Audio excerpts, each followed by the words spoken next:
The title of my talk today is The Wise Heart, as opposed to the wiseacre. The wise heart. I'd like to start by quoting from a wonderful book written by Jack Kornfield, After the Ecstasy, The Laundry. He's talking about the journey that comes to a point, you could say, of awakening. And it's ecstatic when you realize the highest and the greatest truth about life and yourself. He says the wise heart brings compassion to imperfection itself. The wise heart is at peace with the way things are. No longer struggling against the world or lost in it, we rest. The holy qualities of understanding, humility, and patient caring are our gifts. In the mature heart, our wisdom deepens. Our difficulties, inner and outer, are now met with mercy. Finally, we understand that our very problems and poisons are our best teachers.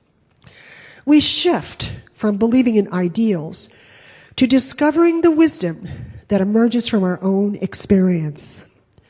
The heart becomes clear, able to understand the world rather than to struggle with it.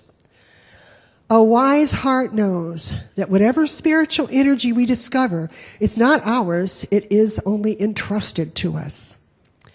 A wise heart dedicates whatever blessing she receives to the benefit of others. We become the love we have sought, and in this love, we are returned to ourselves. Beautiful ideas. I'd like to break them down for you. Let me break it down for you. Oh, yeah. He says a wise heart brings compassion to imperfection. How hard is that for us to do? Anybody here experience themselves as imperfect? Just me?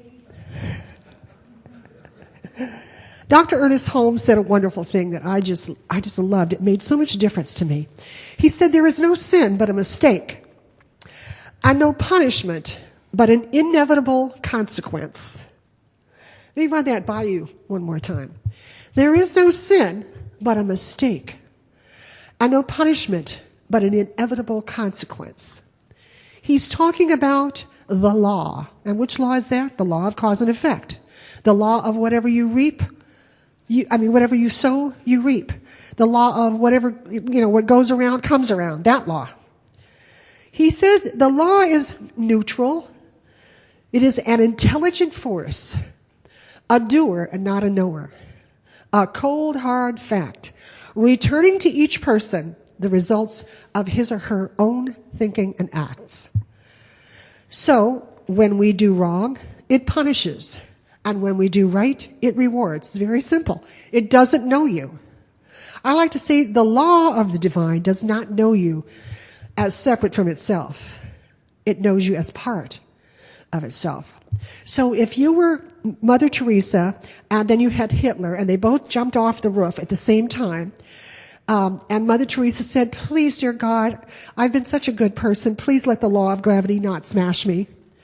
Guess what? The law doesn't know you. It just knows to work any more than the soil knows you. You plant something, and that something grows, whether it's a good something or a bad something.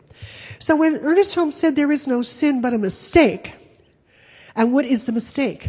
Not understanding your relationship to the divine. Not understanding that you are dealing with a law. It's a law of freedom to the righteous, he said. And it's a law of bondage to those who misuse it. We cannot escape from the creative power of our thought. And there is no use in trying to do so. That's a quote by Dr. Ernest Holmes. We cannot escape from the fact that what we think about all day, we are becoming. What we think about, we are creating. There is creative power in that thought because it goes directly into this thing called the law of cause and effect, and it causes something. So there is no sin but a mistake. And there is no punishment, but an inevitable consequence. And because that's true, you can bring compassion to the imperfection that you experience, not only in yourself, but in others. Because ignorance, Emerson said, there is no sin but ignorance. When you're ignorant, you make a lot of mistakes. I was going to ask, anybody been ignorant before besides me, but never mind. So we have to learn how to bring compassion to that which we judge as imperfect in ourselves. We have to bring something besides just judgment. It's self-loathing. And we have to also bring that compassion to those who are still struggling in a state of ignorance. They don't know how wonderful they are. We sang that lovely song, I See the Beauty in You. I can't remember who said it, but one great spiritual teacher said we need to learn to look beyond the lampshade to the light within. You know, so I had a lampshade recently that was all covered in dust. It was disgusting. You know how when you live with something for a long time, you just don't see the dirt? And somebody pointed it out to me. They said, you need to can that lampshade. Yeah, the light was still pure, but the lampshade was all messed up. And that's how some people are. The lampshade just looks terrible. It just looks awful. And people's appearances can be even terrifying. They can be ugly. They can look like a major messed up life. But it is up to us as spiritual beings to see beyond the lampshade to the sacredness within. And it's up to us to see that with ourselves too. Some days I don't look so good to myself. This is the dressed up version. You know, I have makeup on and everything. My hair's combed. It was so funny when I was on vacation. I have a little 5-year-old grandchild. And those who know me know that I never wear makeup except on Sunday mornings, or if I'm going out to some fancy, do. And so that morning I was getting ready to go to church, and I put my makeup on, and my 5-year-old had never seen me with makeup on before, and she said, "Grandma, your makeup makes you look scary." I was like, okay. Maybe I should tone it down a bit. I thought that was so funny. The wise heart is at peace with the way things are. Ooh, that's hard. The wise heart is at peace with the way things are. No longer struggling against the world or lost in it. We rest. The holy qualities of understanding, humility, and patient caring are our gifts. But what if the way things are is awful? What if the way things are is terrifying? What if the way things are is that everything seems to be falling apart that we were once depending upon? We rest, he states. That's part of the spiritual journey. That's the spiritual choice.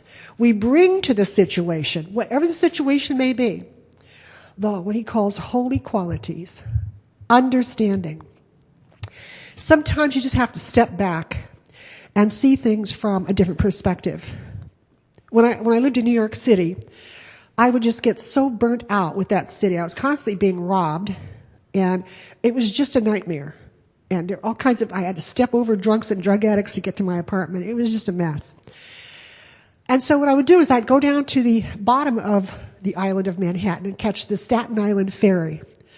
And the Staten Island ferry leaves from Manhattan. It passes the Statue of Liberty, goes over to Staten Island, turns around and comes back. And I would do this right at the end of the day, so that when I came back, what I saw looked like this gorgeous jewel in the middle of the ocean with the Statue of Liberty all lit up. Oh, it was breathtakingly beautiful as I came across the water. It gave me a completely different view of New York City. And I would refresh my spirit that way. I would see things from a different perspective. We have to bring up the perspective of understanding, of humility, and of patient caring to whatever is happening, rather than struggling with the world, rather than struggling with things. We have to find a way to be at peace with what is. And then he says our difficulties, inner and outer, are now met with mercy. Somebody once said the quality of mercy is never strained, it's not strained. What is mercy? Well, it certainly isn't judgment. It's not self-judgment, and it's not judgment of others. It's certainly not impatience. It's not despair.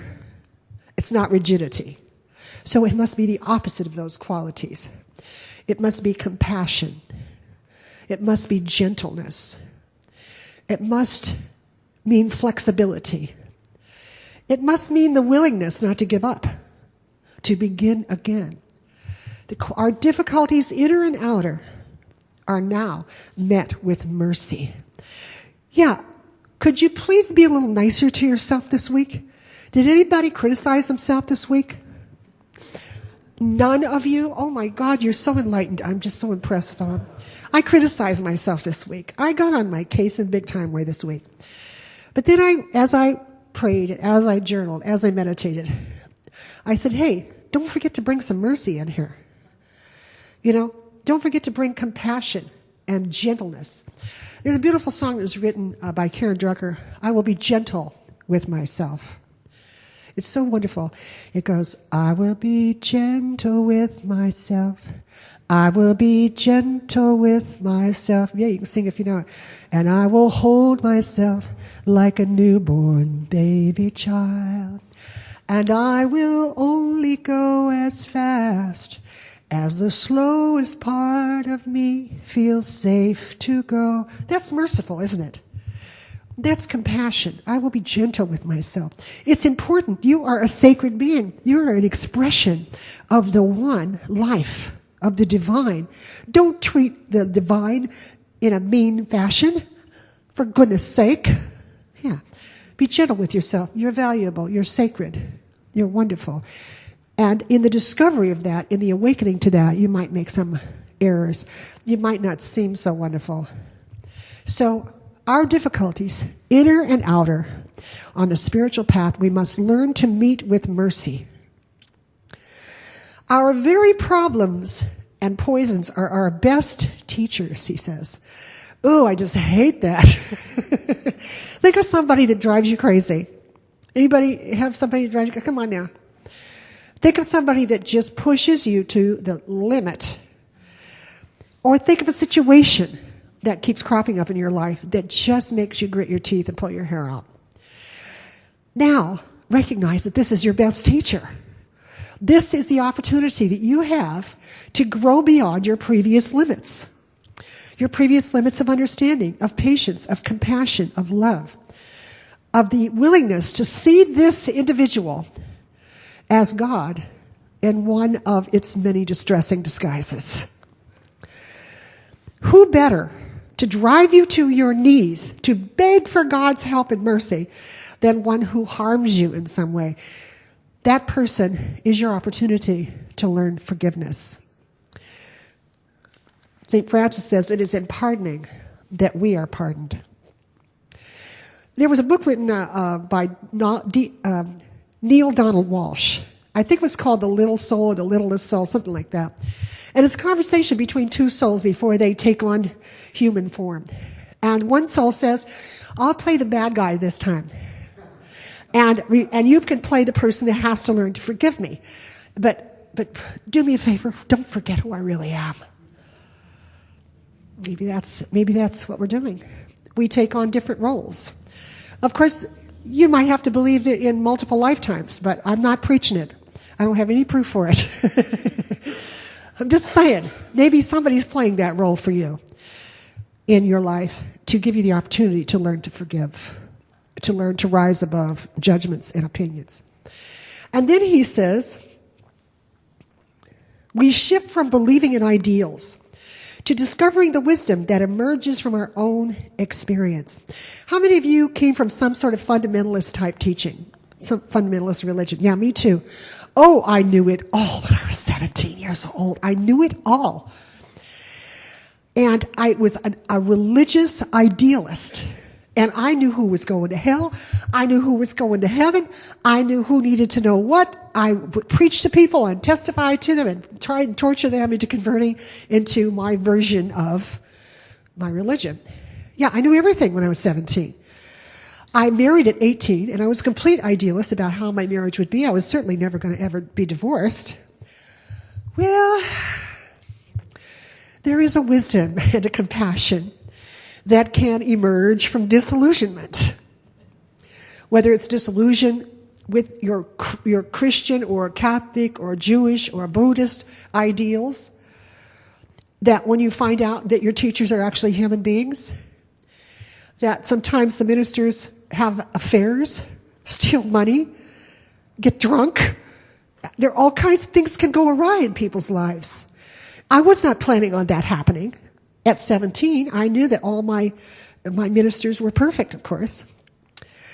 The same thing with marriage. I got divorced when I was 24. It was really sad because I was planning on being married forever, but it didn't work out that way. And sometimes we're disappointed with ourselves. We set goals for ourselves, educational goals, artistic goals, other goals. Some people wanted to be a millionaire by the time they were 35. And then when we don't meet those goals, we experience disillusionment. So he says that we shift.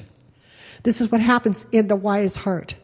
A shift from believing in ideals and trying to impose them on others and ourselves to discovering the wisdom that comes from experience. Then he also says the heart becomes clear, able to understand the world rather than to struggle with it. My son is a wonderful human being. I just adore him. But politically, we are on completely different planets. And he loves to hold forth. I adore my son. He's a very good person. But he believes everybody should have a gun. A hidden gun. You should carry it around with you. And so we hear a lot about the gun thing from him. And I am one of these people that I do not participate in political discussions, nor do I participate in even discussions about whether everybody should be armed to the teeth or not. I just love him. I've taught myself that rather than take a position and be stalwart, hold up the flame of righteousness or righteous indignation, that if I could just remain in love and non-judgment, I can live happily with all kinds of different people that hold all kinds of different opinions. The heart becomes clear, he says, able to understand the world rather than struggle with it. So it's really about giving up that struggle, about giving up the need to be right. How many of you need to be right? Oh, come on. Yeah, we all do. We all want to be right. Oh my God, who likes to be wrong? But the spiritual question is, do you want to be right or do you want to be at peace? Which is most important to you? Do you want to be right or do you want to be centered in love? And then he begins to shift what he's talking about. He says, a wise heart knows that whatever spiritual energy we discover is not ours. It is only entrusted to us. Oh, you can get a big head. When you're enlightened, first thing that happens, you get a big head. I must be special.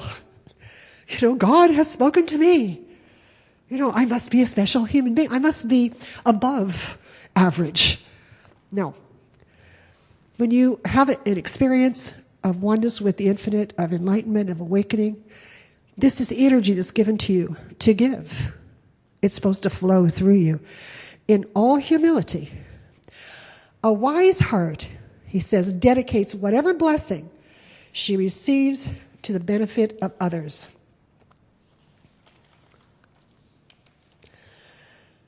I love this quote. I put it on my ordination program when I was ordained. It's by George Bernard Shaw. This is the true joy in life. The being used for a purpose recognized by yourself is a mighty one. The being thoroughly worn out before you are thrown on the scrap heap. The being a force of nature instead of a feverishly selfish little clod of ailments and grievances complaining that the world will not devote itself to making you happy. Isn't that great? Yeah. It's easy to become that feverish little clod And, when you start to be self-centered and you want the world to make you happy, you can find all kinds of things wrong with the life, with people, and so forth. He says we become the love we have sought. And in this love, we are also returned to ourselves. A great saint once said, we are made of love, and we must return to love.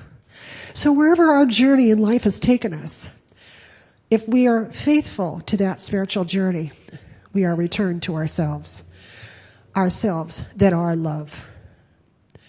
The resolution to the journey of enlightenment comes when we recognize that both our suffering and our awakening are in the service of a higher good. So, I'd like you to repeat a couple things with me just for fun. Say with me, today is bright with hope. Today is filled with promise. Today I am alive. I am aware.